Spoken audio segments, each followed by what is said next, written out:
Good morning. Welcome to the Path to Warren podcast. This is Matt Warren.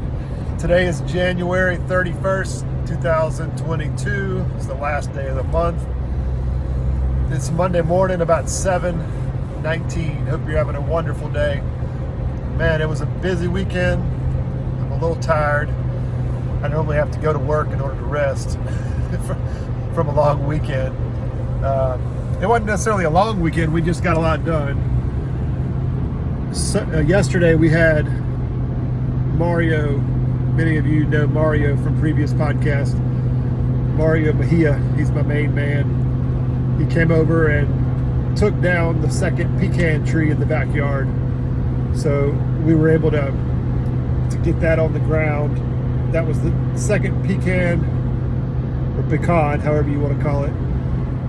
There were two trees in the back of our yard that were looking kind of sick, and they were dropping stuff all the time, and it just made a mess in the yard.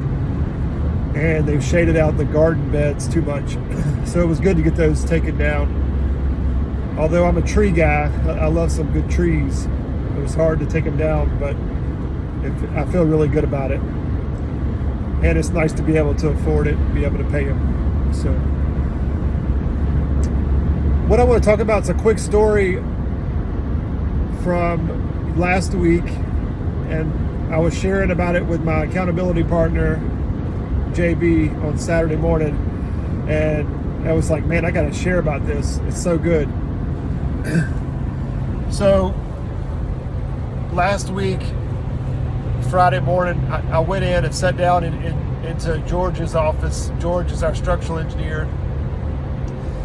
He had gotten a call from somebody that found him off the internet. He got a call maybe Wednesday, and talked with this lady.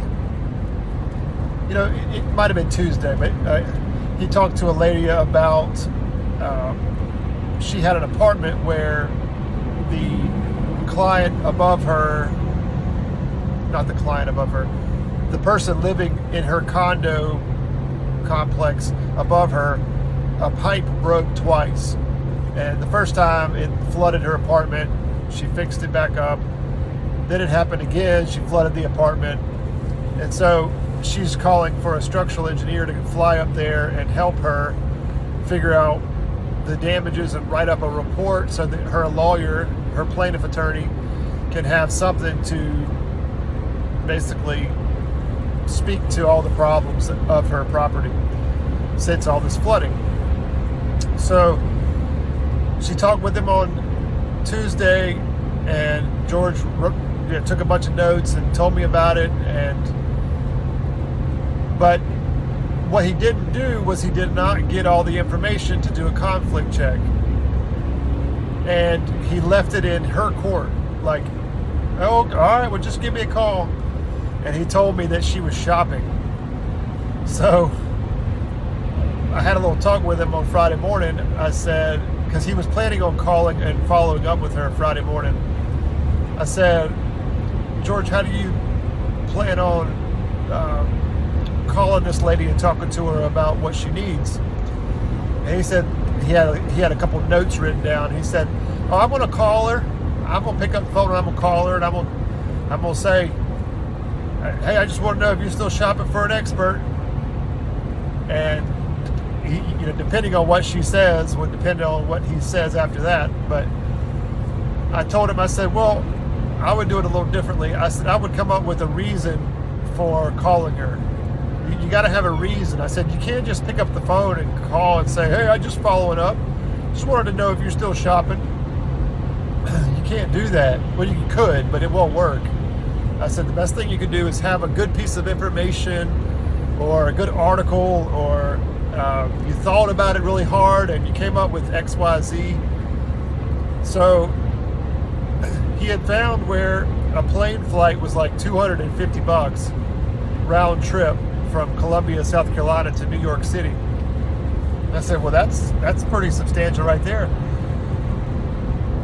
So I told him, I said, George, you would have a successful call if she allowed you to send her a budget.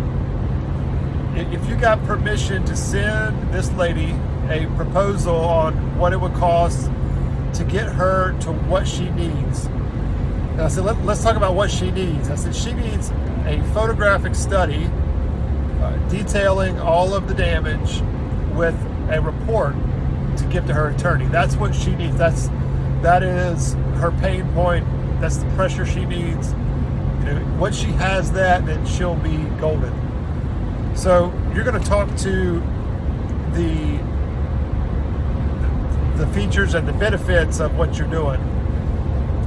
You don't need to go into your background very much. And this is a key takeaway. Jeff, my dad, told me the other day after a sales call, after I told him what I had done on a sales call, he said, I went the other day to have my heart looked at by a doctor. He's a heart doctor. And he said, not once did I ask to see his resume. Not once did I ask for his CV. I didn't care about where he went to school. I didn't care how many years he'd been practicing. I don't even care how many jobs he's been on, or how many people, how many patients he's helped. He said, that doctor didn't show me anything. He just spoke to my problems. He said, what's your pain today?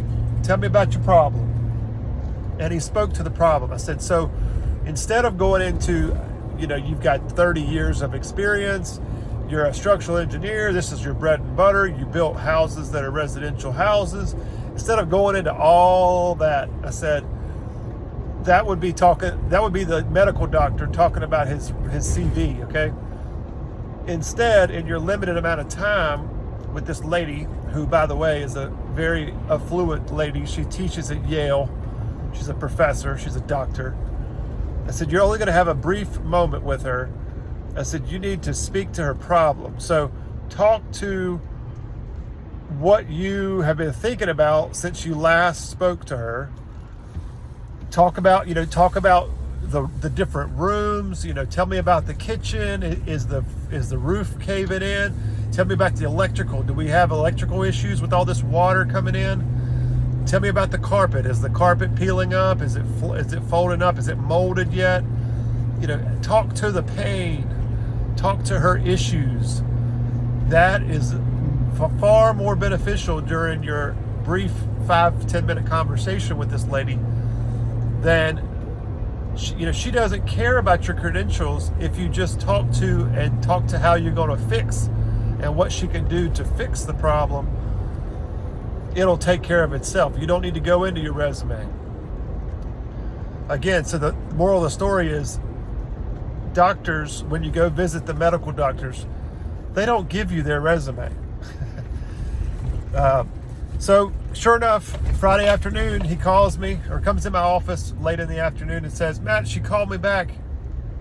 Let me say something before I get too far into that. I told him, I said, I'm going to guarantee you she's not going to answer the phone. You must leave a message. And I want you to leave a message with everything that we're talking about right here. Leave a message of, I want to let you know I found a plane flight for $250. I wanted to let you know I've been thinking about this room and that room and how we're going to do this, and this is the best way to handle this. Speak to everything that we talked about in a brief voicemail, because she's not going to answer the phone. She's a busy college professor.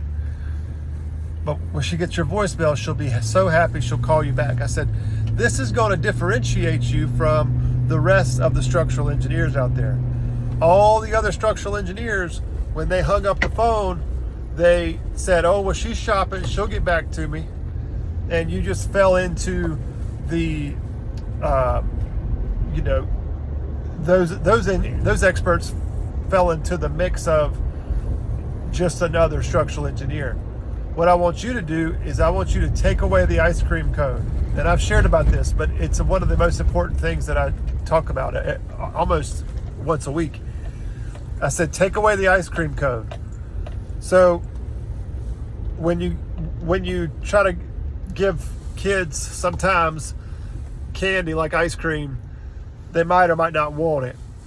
But the second you take it away, the second you pull that ice cream cone away and say, you can't have this, they go nuts. They go nuts, don't they? They have to have it. They have to have the ice cream cone the second you take it away. So my suggestion to him was, you got to take it away. Every time you have to take it away. So what does that mean? I said, what it means is, when you're talking to her, you're not going to say, all right, well, if you're interested, just give me a call back. You're going to take that ice cream cone away and you're going to say, I need to know the date of the loss, the location of the loss, and the injured party, so that I can do a conflict check, and all of the parties that are involved in this complaint. I need to do a conflict check to make sure that we're not conflicted out, and that somebody in our firm has not worked this case maybe on the other side. We call it a conflict check. And once the conflict check is complete, I'll have our office manager who does the conflict checks. She will send you a letter of agreement. The letter of agreement is just our standard paperwork. It's got in there our pricing structure, how we, our fees. It's got in there the terms of what we do. You can read through that, and if you're interested, let me know. But we can't move forward, and I don't want to have any photos or anything until after we do a conflict check. That's taking the ice cream cone away and is putting it in your court. So what's going to happen between the time that you get off the phone with her and the time that she gets the email back from Kimberly, even though we know the conflict check is clear, we always do a conflict check. It's part of our process. So we're not like lying here. We're not exaggerating the truth. We have to do a conflict check. That's part of our policy. And what's going to happen from the time that you get off the phone with her to the time that she gets that email, she's going to wonder, oh, I hope I can work with George. But he's going to let me know if he's available because of the conflict check. He's going to let me know.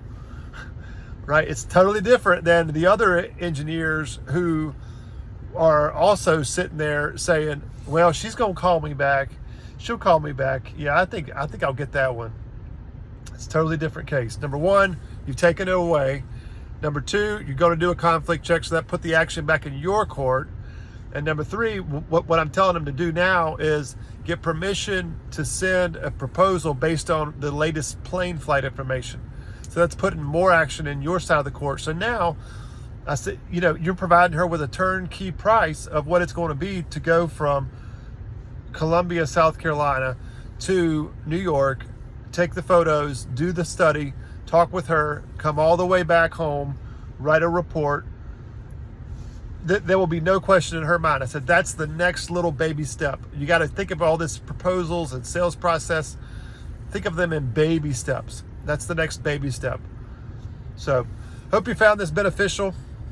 It's going to be a great day. It's going to be a great day. We're going to have commerce, and we're going to open cases. Hope you have a wonderful day. And remember, as Mama always says, make your contribution. Thanks for listening.